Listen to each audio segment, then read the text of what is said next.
Assalamualaikum warahmatullahi wabarakatuh. Kembali lagi bersama channel Al-Fat Islamic Learning. Insyaallah pada kesempatan kali ini kita akan coba mengupas salah satu buku ya yang berkaitan dengan akhlak ya, berkaitan dengan etika ya.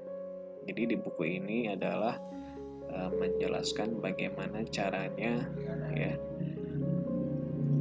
kita bisa merubah perilaku seseorang dengan menggunakan seni-seni ya yang dilakukan oleh Rasulullah SAW selama semasa hidupnya.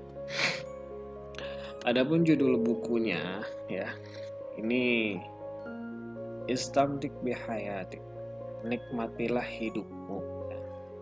Fununut ta'amul ma'an nas fi zilli siratin nabawiyah, seni interaksi dengan orang ya dalam naungan sirah nabawiyah. Buku ini dikarang oleh Dr. Muhammad bin Abdurrahman Al-Arifi ya.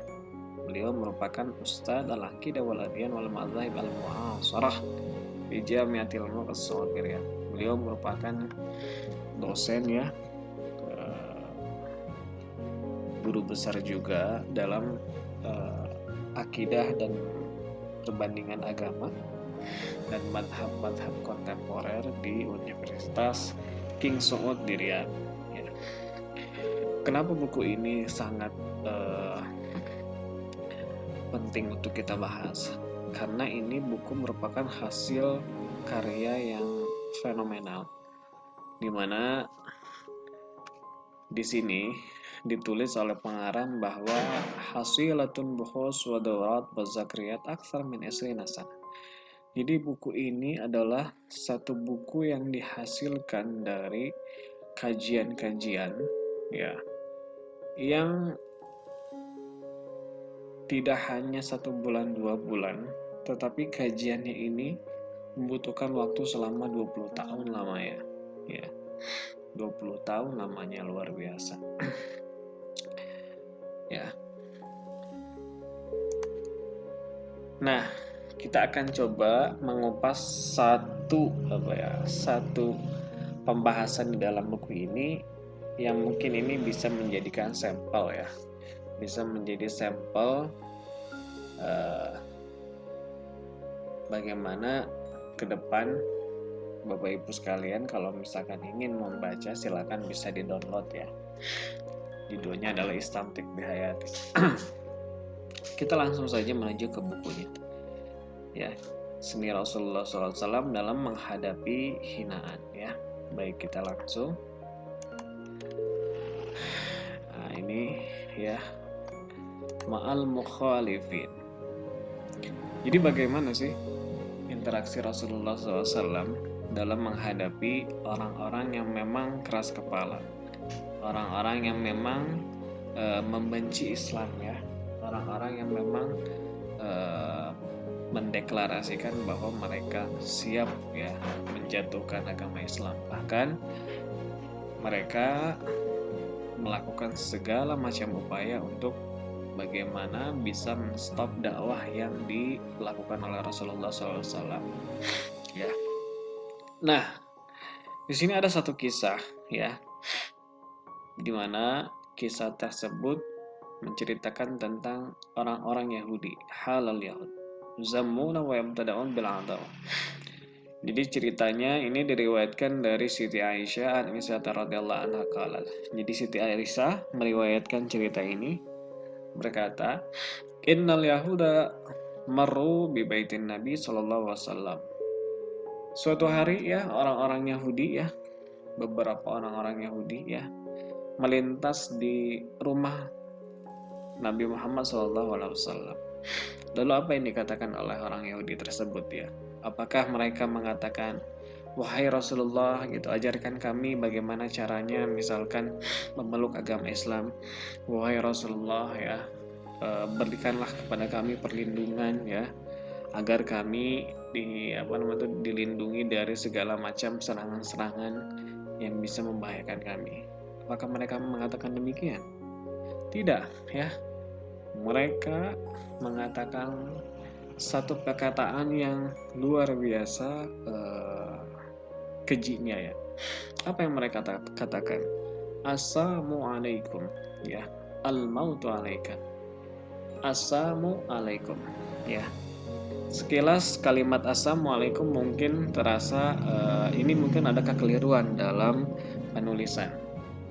Harusnya kan assalamualaikum. Dalam Islam itu kita disunahkan untuk memberikan salam ya kepada setiap orang yang kita jumpai ya. Tapi orang-orang Yahudi itu bukan assalamualaikum, tapi mengatakan assalamualaikum. Al-mautu alaika. Muhammad ya, mudah-mudahan kamu cepat mati, kamu cepat meninggal ya.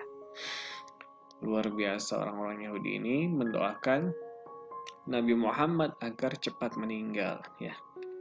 Lalu bagaimana reaksi atau respon dari Rasulullah dan Siti Aisyah yang ketika itu mendengar ucapan tersebut? Rasulullah SAW ya, sebagaimana akhlaknya, beliau tidak mengedepankan sikap emosi. Beliau tidak mengedepankan sikap yang temperamental ya. Tapi justru beliau memperlihatkan betapa seorang sosok Nabi Muhammad SAW ini merupakan sosok yang patut dijadikan contoh teladan.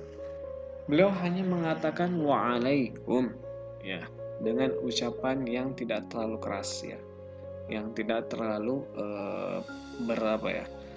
berambisi marah ya. Wa'alaikum. Mudah-mudahan itu menimpa kalian. Tapi ternyata ya, Siti Aisyah ya, sebagai seorang istri yang mencintai suaminya, tidak tahan mendengar ejekan yang dilontarkan oleh orang-orang Yahudi tersebut. Ada keinginan untuk membela suaminya ya. Dengan perasaan yang agak sedikit marah, Siti Aisyah mengucapkan kalimat assalamualaikum wa la'anakumullah wa ghadiba alaikum. Wahai orang-orang Yahudi, assalamualaikum, mudah-mudahan kematian justru menimpa kalian.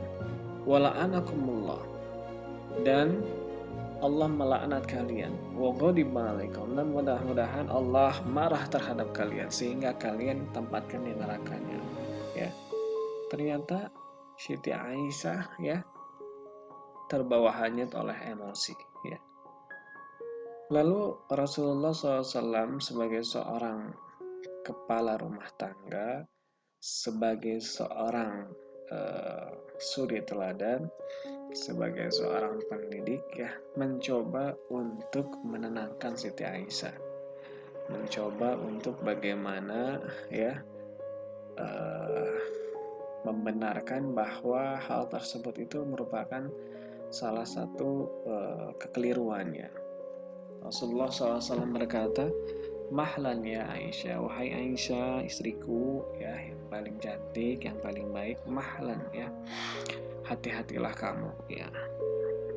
Alaiki birrifqi, kamu harus menjadi seseorang yang lemah lembut. Wa iyyaka wal anfi wal fakhs, hati-hatilah kamu terhadap anf, terhadap keras kepala, wal fakhs, dan ucapan-ucapan yang kotor. Siti Aisyah tidak tinggal diam. Siti Aisyah merasa apa yang dilakukannya sudah benar ya. Lalu protes kepada Rasulullah, ya Rasulullah, awalam tasma maqal, wahai suamiku, wahai Rasulullah ya, tidaklah engkau mendengarkan apa yang mereka ucapkan ya. Ternyata komentar Siti Aisyah dipertegas kembali oleh Rasulullah SAW. Awalam tasma'i ma qultu, Aisyah ya istriku, awalam tasma'i ma qultu, engkau tidak mendengar apa yang aku katakan. Radditu alaihim fayustajabu li wa la yustajabu lahum fi.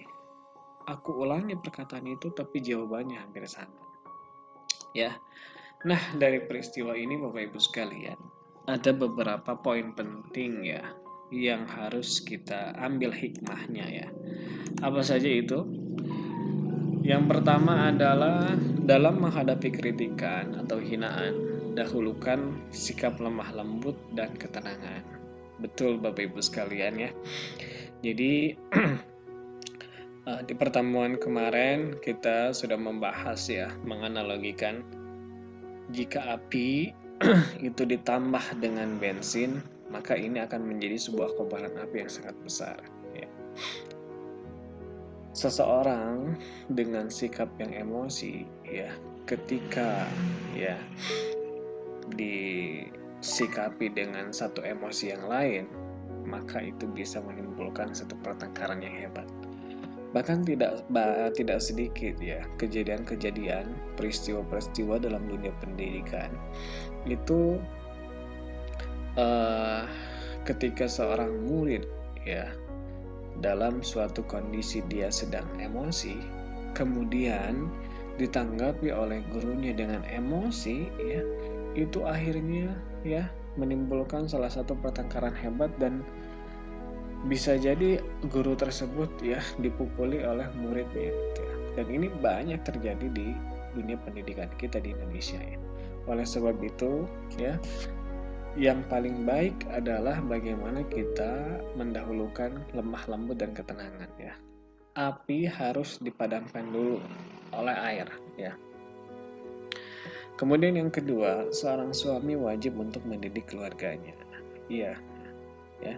Jadi kita semuanya ya, jika memang sudah diamanahi sebuah keluarga ya, maka wajib bagi kita untuk bagaimana caranya mengajak agar keluarga kita tetap istiqomah dalam hal kebaikan ya.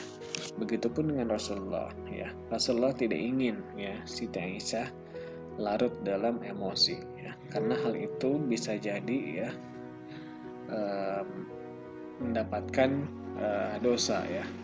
Oleh sebab itu Rasulullah menasihati Siti Aisyah ya, mahlan ya Aisyah alaiki birifki iya kawalan wal fas. Aisyah, kamu jangan sebagai seorang perempuan yang memiliki sifat yang kasar dan ucapan yang kotor.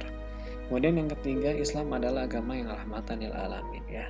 Jadi tidak benar ada tuduhan-tuduhan ya yang dihadapkan ke agama Islam bahwa agama Islam itu adalah agama yang kasar, bahwa agama Islam itu adalah agama yang kejam, bahwa agama Islam itu adalah agama yang teroris ya.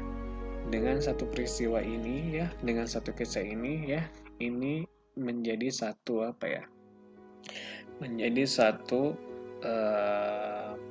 pemutus tuduhan tersebut ya. Justru Islam itu adalah agama yang rahmatan lil alamin, agama yang mendahulukan lemah lembut dibandingkan sikap yang keras. Kemudian yang keempat, miliki sikap positif dalam segala situasi ya. Artinya apa? Artinya ya, seseorang dalam kehidupan itu pasti akan diuji oleh Allah Subhanahu wa taala ya. Sebagaimana dalam surat Al-Baqarah ya, Allah Subhanahu wa taala berfirman bahwa am hasibtum an tadkhulul jannata wa lam ya'tikum masalul ladzina khalu min qablikum sampai akhir ayat ya. Jadi intinya di ayat ini Allah Subhanahu wa taala ya ingin menguji umat manusia, mana yang betul-betul beriman kepada Allah dan mana orang-orang yang memang durhaka membangkang terhadap perintahnya ya. Oleh sebab itu, untuk mengetahui itu memang harus diuji ya. Makanya ketika Rasulullah SAW mendengarkan celaan, hinaan dari orang-orang Yahudi, Rasulullah menganggap ini adalah satu cobaan yang mungkin Allah datangkan kepadanya ya, dan Allah ingin melihat sikap positif yang harus didahulukan ya. Kemudian yang terakhir, Rasulullah SAW merupakan sosok orang yang sempurna ya. Jadi Rasulullah memang manusia yang paling sempurna yang ada di muka bumi ini ya. Karena dalam Al-Quran Allah sendiri langsung ya memberikan salah satu pujian ya, wa innaka la'ala khuluqin azim, sungguh engkau Muhammad la'ala khuluqin azim, memiliki salah satu akhlak yang luhur yang agung.